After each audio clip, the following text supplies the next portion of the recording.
ಇನ್ನು ರೇಣುಕಾಸ್ವಾಮಿ ಕೊಲೆ ಪ್ರಕರಣ, ಈ ಪ್ರಕರಣದಲ್ಲಿ ಜಾಮೀನು ಸಿಕ್ಕಿ ಈಗ ದರ್ಶನ್ ಅಂಡ್ ಗ್ಯಾಂಗ್ ಹೊರಗಡೆ ಇದ್ದಾರೆ. ಆದ್ರೆ ಈಗ ಶುರುವಾಗಿರುವಂತಹ ಸಂಕಷ್ಟ ಅಂತ ಅಂದ್ರೆ ಸುಪ್ರೀಂ ಕೋರ್ಟ್ ನಲ್ಲಿ ಈ ಪ್ರಕರಣದ ವಿಚಾರಣೆ. ಹಾಗಾಗಿ ಏನಾಗುತ್ತೆ ಸುಪ್ರೀಂ ಕೋರ್ಟ್ ನಲ್ಲಿ, ಇದು ಈಗಿರುವಂತಹ ಪ್ರಶ್ನೆ. ಅದರ ಜೊತೆಗೆ ಹೆಚ್ಚುವರಿ ಚಾರ್ಜ್ ಶೀಟ್ ಕೂಡ ಈಗ ಸಲ್ಲಿಕೆ ಆಗಿದ್ದು, ಕೊಲೆ ಕೇಸ್ನಲ್ಲಿ ದರ್ಶನ್ಗೆ ಮತ್ತಷ್ಟು ಸಂಕಷ್ಟ ಬಂದೊದಗ್ತಾ ಇದೆ. 132 ಪುಟಗಳ ಚಾರ್ಜ್ ಶೀಟ್ ಅನ್ನ ಪೊಲೀಸರು ಸಲ್ಲಿಸಿದ್ದಾರೆ. ಈ 132 ಪುಟಗಳ ಚಾರ್ಜ್ ಶೀಟ್ ನಲ್ಲಿ ಹಲವು ಅಂಶಗಳಿದೆ. ಹೆಚ್ಚುವರಿ ಚಾರ್ಜ್ ಶೀಟ್ ಇದೆ, 132 ಪುಟ ಇದೆ. FSL ರಿಪೋರ್ಟ್ನ ವಿವರವನ್ನ ನೀಡಿದ್ದಾರೆ ಪೊಲೀಸರು. ಶೆಡ್ ನಲ್ಲಿ ತೆಗೆದಿದ್ದ ಫೋಟೋ ಡೀಟೇಲ್ಸ್, ರೇಣುಕಾಸ್ವಾಮಿ ಮೃತದೇಹದ ಫೋಟೋ ಎಲ್ಲವೂ ಕೂಡ ಡೀಟೇಲ್ ಆಗಿ ಈ ಚಾರ್ಜ್ ಶೀಟ್ ನಲ್ಲಿದೆ. ಪೋಷಕರಿಂದ ಪಡೆದಂತಹ ಫೋಟೋ, FSL ಸಾಕ್ಷ್ಯಗಳನ್ನ ಒಳಗೊಂಡಂತಹ ಆರೋಪ ಪಟ್ಟಿ ಸಲ್ಲಿಕೆ ಆಗಿದೆ. ಬಾಕಿ ಇರೋ ಎಲ್ಲಾ ಮಾಹಿತಿಯನ್ನು ಕೂಡ ಪೊಲೀಸರು ಕೊಟ್ಟಿದ್ದಾರೆ.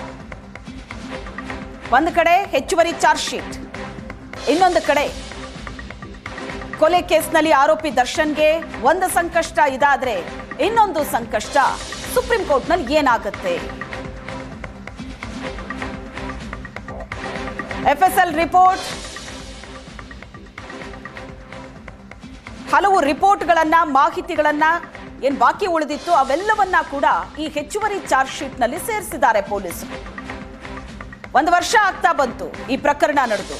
ಕಳೆದ ವರ್ಷದ ಜೂನ್ ನಲ್ಲಿ ಆದಂತ ಪ್ರಕರಣ, ಅಲ್ಲಿಂದ ಇಲ್ಲಿ ತನಕ ಈ ಕೊಲೆ ಪ್ರಕರಣ ದರ್ಶನ್ ಅಂಡ್ ಗ್ಯಾಂಗಿಗೆ ಬಹಳ ದೊಡ್ಡ ಸಂಕಷ್ಟ ತಂದಿಟ್ಟಿದೆ.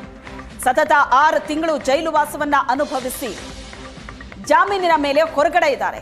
ಹೈಕೋರ್ಟ್ ಕೊಟ್ಟಂತಹ ಜಾಮೀನು ಅದನ್ನ ಪ್ರಶ್ನೆ ಮಾಡಿ ಪೊಲೀಸರು ಸುಪ್ರೀಂ ಕೋರ್ಟ್ ಮೆಟ್ಲತ್ತಿದ್ದಾರೆ. ಸುಪ್ರೀಂ ಕೋರ್ಟ್ ನಲ್ಲಿ ಏನಾಗುತ್ತೆ, ಇದು ಒಂದು ತಲೆ ಬಿಸಿಯಾದ್ರೆ ದರ್ಶನ್ ಅಂಡ್ ಗ್ಯಾಂಗಿಗೆ ಈಗ 132 ಪುಟಗಳ ಚಾರ್ಜ್ ಶೀಟ್, ಹೆಚ್ಚುವರಿ ಚಾರ್ಜ್ ಶೀಟ್ ಏನು ಸಲ್ಲಿಕೆ ಆಗಿದೆ, ಅದರಲ್ಲಿರುವಂತಹ ಅಂಶಗಳು ಅದು ಯಾವ ರೀತಿ ಈ ಗ್ಯಾಂಗಿಗೆ ಮುಳುವಾಗುತ್ತೆ. ಒಂದಷ್ಟು FSL ರಿಪೋರ್ಟ್ಗಳು ಬರೋದು ಬಾಕಿ ಇತ್ತು. ಈ ಹಿಂದೆ ಸಲ್ಲಿಕೆಯಾದಂತಹ ಚಾರ್ಜ್ ಶೀಟ್, ಅದರ ಹೆಚ್ಚುವರಿ ಚಾರ್ಜ್ ಶೀಟ್ ಇದು 132 ಪುಟಗಳ ಚಾರ್ಜ್ ಶೀಟ್ ಈಗ ಸಲ್ಲಿಕೆ ಆಗಿದ್ದು ಮತ್ತೆ ಸಂಕಷ್ಟ. ಈ ಬಗ್ಗೆ ಹೆಚ್ಚಿನ ಡೀಟೇಲ್ಸ್ ಅನ್ನ ಕೊಡ್ತಾರೆ ನಮ್ಮ ಪ್ರತಿನಿಧಿ ಚೇತನ್, ನೇರ ಸಂಪರ್ಕದಲ್ಲಿ ಜಾಯ್ನ್ ಆಗಿದ್ದಾರೆ ನ್ಯೂಸ್ ಡೆಸ್ಕ್ ಇಂದ. ಚೇತನ್, ಈಗ ಹೆಚ್ಚುವರಿ ಚಾರ್ಜ್ ಶೀಟ್ ಏನ್ ಸಲ್ಲಿಕೆ ಆಗಿದೆ ದರ್ಶನ್ ಅಂಡ್ ಗ್ಯಾಂಗಿಗೆ, ಇದು ಯಾವ ರೀತಿ ಸಂಕಷ್ಟ ತಂದೊದಗಬಹುದು ಅಂತ ಅನ್ಸುತ್ತೆ? ಯಾಕಂದ್ರೆ FSL ರಿಪೋರ್ಟ್ ಸಹಿತ ಹಲವು ದಾಖಲೆಗಳನ್ನ ಪೊಲೀಸರು ಈ ಚಾರ್ಜ್ ಶೀಟ್ ನಲ್ಲಿ ಇಟ್ಟಿದ್ದಾರೆ. ಹಾಗಾಗಿ ಇದು ಯಾವ ರೀತಿ ಈಗ ಸಂಕಷ್ಟ ತರ್ತಾ ಇದೆ?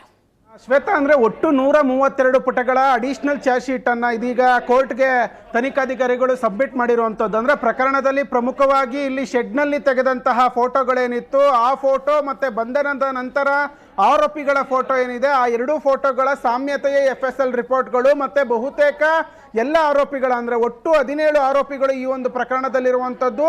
ಅಷ್ಟು ಆರೋಪಿಗಳ ಮೊಬೈಲ್ ರಿಪೋರ್ಟನ್ನು ಕೂಡ, FSL ರಿಪೋರ್ಟನ್ನು ಕೂಡ ಇದೀಗ ಸಲ್ಲಿಕೆ ಮಾಡಿರುವಂಥದ್ದು. ಯಾಕಂದರೆ ಶೆಡ್ನಲ್ಲಿ ಇನ್ಸಿಡೆಂಟ್ ನಡೆದಾಗ ಏನು ಜೂನ್ 8ನೇ ತಾರೀಕು ರೇಣುಕಾಸ್ವಾಮಿನ ಕಿಡ್ನಾಪ್ ಮಾಡಿ ಏನು ಕರ್ಕೊಂಡ್ಬರ್ತಾರೆ, ಕಿಡ್ನಾಪ್ ಮಾಡಿ ಕರ್ಕೊಂಡು ಬಂದ ದಿನದಿಂದ ಹಿಡಿದು ಜೂನ್ 9ನೇ ತಾರೀಕು 10ನೇ ತಾರೀಕು ತನಕನೂ ಕೂಡ ಆತನಿಗೆ ಚಿತ್ರಹಿಂಸೆಯನ್ನು ಕೊಟ್ಟು ಹೊಡೆದು ಏನು ಕೊಲೆಯನ್ನು ಮಾಡ್ತಾರೆ. ಅಲ್ಲಿ ತನಕವೂ ಕೂಡ ಸಾಕಷ್ಟು ಒಂದು ಫೂಟೇಜ್ಗಳನ್ನು ಅಲ್ಲಿದ್ದಂತಹ ಆರೋಪಿಗಳು, ಏನು ಪವನ್ ಇರ್ಬೋದು, ಪ್ರಶೂದ್ ಇರ್ಬೋದು, ಎಲ್ಲರೂ ಕೂಡ ಆ ಒಂದು ಮೊಬೈಲ್ನಲ್ಲಿ ಶೂಟ್ ಮಾಡಿದ್ದಾರೆ. ಅಂದರೆ ತಮ್ಮ ಎಲ್ಲ ಬಹುತೇಕ ಅಷ್ಟು ಆರೋಪಿಗಳ ಫೋನ್ಗಳು ಕೂಡ ಐಫೋನ್ ಆಗಿದೆ ಅನ್ನೋದ್ರ ಬಗ್ಗೆನೂ ಕೂಡ ಮಾಹಿತಿ ಲಭ್ಯ ಆಗ್ತಿರುವಂಥದ್ದು. ಅಂದರೆ ಈ ನಾಗರಾಜು ಮತ್ತು ಏನು ಎರ್ಟಿಗಾ ಕಾರ್ನಲ್ಲಿ ಚಿತ್ರದುರ್ಗದಿಂದ ಬಂದಂತಹ ಅಭಿಮಾನಿಗಳನ್ನು ಹೊರತುಪಡಿಸಿದ್ರೆ ಬಹುತೇಕ ಎಲ್ಲರದ್ದು ಕೂಡ ಐಫೋನ್ ಆಗಿತ್ತು.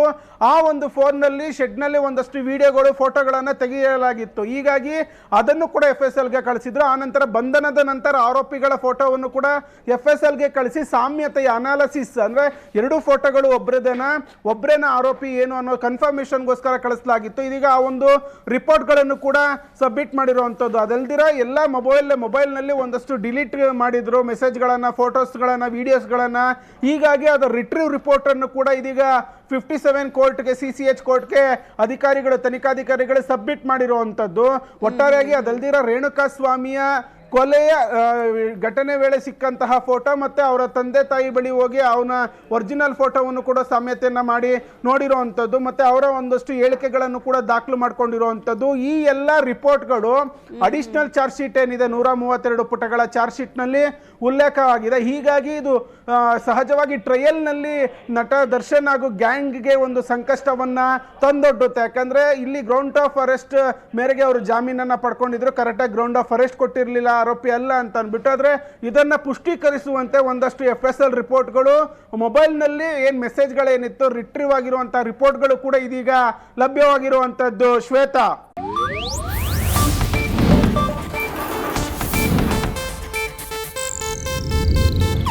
ಇದು ಏಷ್ಯಾನೆಟ್ ನ್ಯೂಸ್ ನೆಟ್ವರ್ಕ್ ಪ್ರಸ್ತುತಿ.